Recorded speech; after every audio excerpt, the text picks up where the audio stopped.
నమస్కారం. Welcome to Jayabharat. పేదల ఇళ్లపై YCP గ్రద్ద అని ఎడ్డింగ్ ఎందుకంటేనంటే వైసీపీని ఏదో మైనస్ చేయాలని కాదు, కానీ వాస్తవాలు మేము ముందు ఉంచడానికి ఇది పెట్టడం జరిగింది.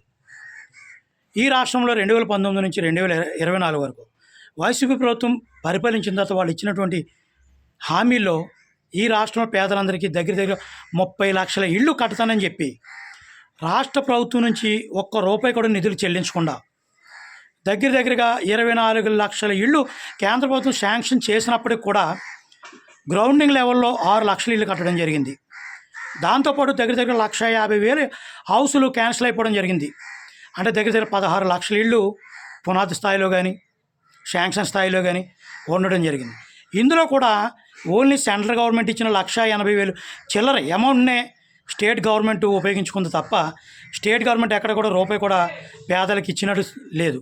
ఇందులో జగనన్న కాలనీలో దగ్గరగా ఈ కేంద్ర ప్రభుత్వం నుంచి ఇచ్చినటువంటి ఈ ఇళ్లలో కూడా వైసీపీ పెద్దలు వైసీపీ గెద్దలు ఏం చేసినాయి అంటే పేదలకు ఇల్లు కడతామని చెప్పి పేదల దగ్గర నుంచి 30,000 రూపాయలు తీసుకుని 1,80,000 30,000 దగ్గర 2 లక్షల రూపాయలని కాంట్రాక్ట్ పద్ధతిలో తీసుకుని అక్కడక్కడ కాంట్రాక్టులు తీసుకుని నాసిరకం సిమెంట్తో కడేసి చాలా దిక్కున ఇళ్ళు పడిపోవడం కూడా జరిగింది.